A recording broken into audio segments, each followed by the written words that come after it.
Assalamualaikum warahmatullahi wabarakatuh. Saya di sini dari kelompok audit sistem informasi akan menjelaskan resume jurnal tentang COVID yang telah kami buat bersama teman-teman dari kelompok kami. Untuk yang pertama, kami akan memperkenalkan diri terlebih dahulu. Yang pertama, dari anggota kelompok kami ada Rindo Aji dengan NIM 2019-53069. Yang kedua ada Nurul Lailatul Latifah dengan NIM 2019-53099. Yang ketiga ada Muhammad Agung Rahmawan dengan NIM 2019-53111.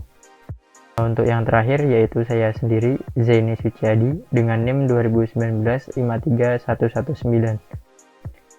Untuk penjelasannya, pendahuluan di sini akan dijelaskan oleh Saudara Agung Rahmawan. Baik, sekarang saya akan membahas tentang pendahuluan.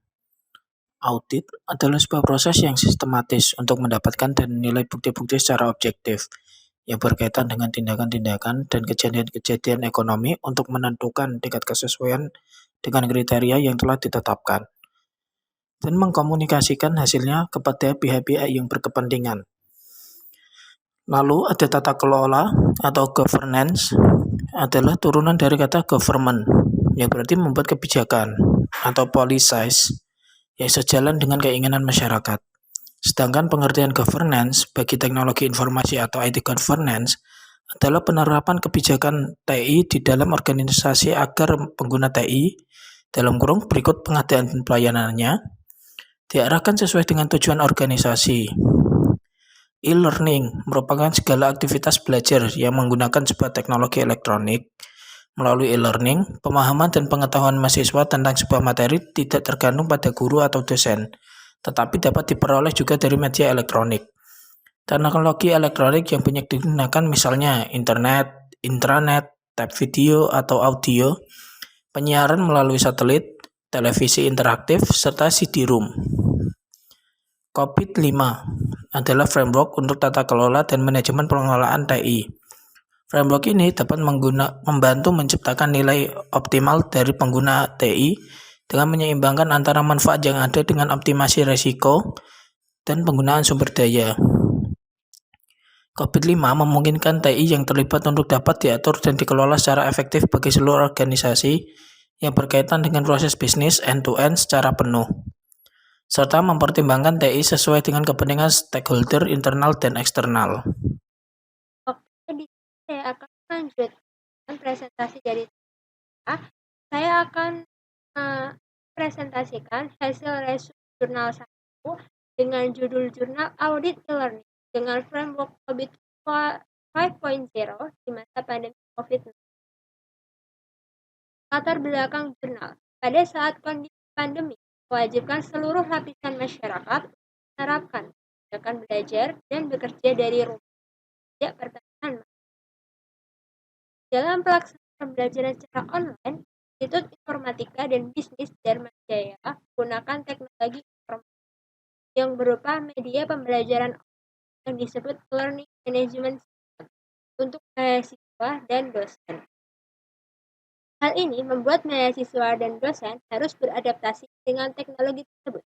Salah satu cara mengukur tingkat kapabilitas layanan e-learning Institut Informatika dan Dharma Jaya adalah menggunakan framework control objective atau COBE for Relate Technology 5 dapat memberikan manfaat. Metode penelitian yang digunakan pada uji yaitu rancangan penelitian menggunakan metode SAKA. Instrumen penelitian yang digunakan adalah kuesioner dengan pemetaan kuesioner berdasarkan framework COVID-5 dan analisis data hasil kuesioner dilakukan dengan uji validitas dan uji reliabilitas. Isi jurnal berdasarkan hasil uji validitas masing-masing subdomain pada kondisi performance dan ekspektasi diperoleh R hitung kurang dari R tabel. Berarti seluruh item pertanyaan atau instrumen yang didapat dari seluruh domain adalah valid. Selanjutnya, hasil uji reliabilitas menggunakan alpha coverage diperoleh koefisien alpha coverage berkisar dari minimum 0,600 sampai maksimum 0,850 yang menunjukkan bahwa butir pertanyaan tersebut bisa diandalkan atau reliabel. Berdasarkan hasil perhitungan capability level atau performance, diperoleh angka 3,20 yang termasuk dalam level established, sedangkan capability level atau expert diperoleh angka 4,22 yang tidak termasuk dalam level predictable. Hasil analisis gap menunjukkan rata-rata proses sudah baik dengan selisih gap antara kondisi saat ini dengan kondisi harapan. Sekarang, kelebihan dan kekurangan dari jurnal. Kelebihan jurnal ini adalah mampu mengidentifikasi dan merekomendasikan strategi pembelajaran online yang mengacu standar COVID 5.0. Oleh karena itu, jurnal ini bermanfaat bagi dosen dan mahasiswa teknik informatika. Kekurangan pada jurnal ini tidak disertakan manajemen risiko teknologi informasi yang digunakan. Selanjutnya akan dipresentasikan. Perkenalkan, nama saya Ridho Haji. Saya akan membahas mengenai hasil research jurnal yang dikerjakan oleh kelompok kami, tepatnya pada jurnal yang kedua. Kelompok kami memilih jurnal yang kedua dengan judul COVID 5.0 Capability Level of Information Technology, Directorate General of Treasury. Jurnal tersebut ditulis oleh Dian Utami Setia dan Wela. Latar belakang dari jurnal. Di era modern, kebanyakan perusahaan menggunakan sistem informasi untuk membantu mencapai tujuan mereka dan membantu untuk meningkatkan kinerja proses yang ada di perusahaan. Untuk memastikan bahwa sistem mengedepankan keamanan dan kehandalan, diperlukan audit sistem informasi untuk memegang tingkat kapabilitas instansi mereka. Penelitian ini menggunakan framework COVID 5.0 dan melakukan pengukuran dengan capability level dari instansi mereka. Framework-nya sesuai untuk dapat memastikan tata kelola informasi TI di Direktorat Jenderal Perbendaharaan. Direktorat Perbendaharaan adalah salah satu instansi pemerintah, instansi yang menangani setiap kegiatan dan transaksi yang dilakukan oleh negara. Sistem informasi ditangani oleh bagian IT yang disebut dengan Direktorat Sistem Informasi dan Teknologi Perbendaharaan, di mana Direktorat memastikan sistem yang selalu berjalan dengan baik dan selalu tersedia saat penggunanya ingin menggunakan, dan juga untuk mengelola seluruh kegiatan perbendaharaan negara. Berdasarkan pentingnya sistem informasi, maka pemerintah ingin melakukan audit terhadap sistem informasi untuk melakukan pengukuran teknologi informasi pemerintah dan memastikan bahwa sistem mereka dapat berjalan dengan baik tanpa menghambat kinerja beberapa proses bisnis di pemerintahan. Metode penelitian yang digunakan pada jurnal yaitu menggunakan 3 metode jenis pengumpulan data: observasi, wawancara, dan kuesioner. Isi dari jurnal tersebut: pengukuran proses audit terhadap divisi IT pada Direktorat Jenderal Perbendaharaan dengan memakai framework COVID 5.0 dan mengukur 2 proses utama, yaitu EDM 01 dan EDM 02.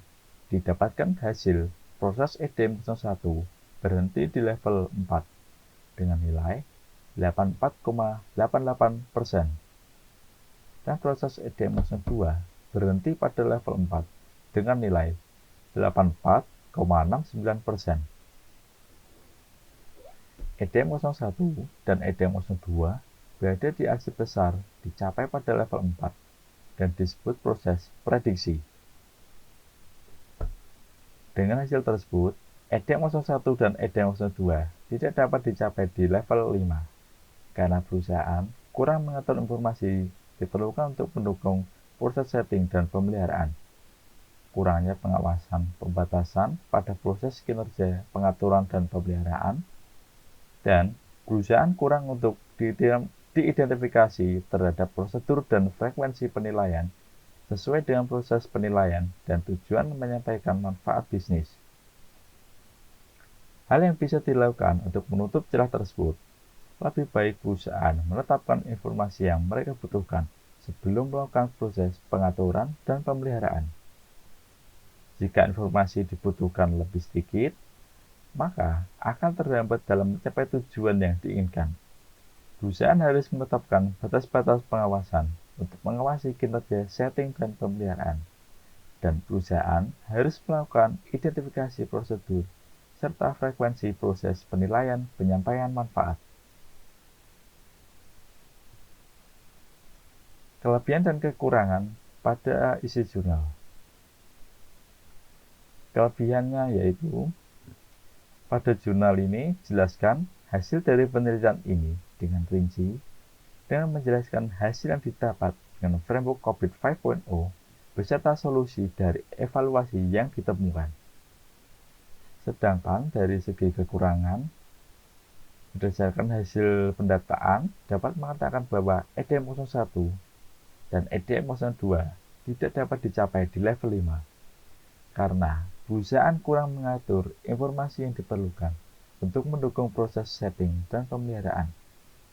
Kurangnya pengawasan pembatasan pada proses kinerja pengaturan dan pemeliharaan, dan perusahaan kurang untuk diidentifikasi terhadap prosedur. Oke, untuk yang terakhir ada kesimpulan.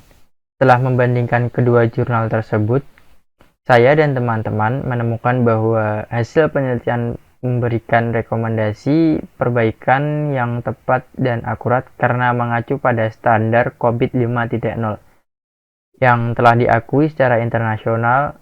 Jadi, setiap sistem informasi yang mengacu dengan COVID 5.0 akan lebih jelas dan terperinci dengan strategis yang ada sehingga dapat lebih mudah dipahami dan diolah oleh setiap orang. Akan tetapi, jika sistem informasi yang ada baru akan menggunakan sistem COVID 5.0, akan ada beberapa masalah yang ada seperti framework dan sistem yang kurang mendukung. Terima kasih. Sekian dari kelompok kami. Mohon maaf apabila ada salah kata dalam memberikan presentasi. Saya mohon maaf dan teman-teman, kami ucapkan terima kasih. Wabillahi taufiq wal hidayah. Wassalamualaikum warahmatullahi wabarakatuh. Terima kasih.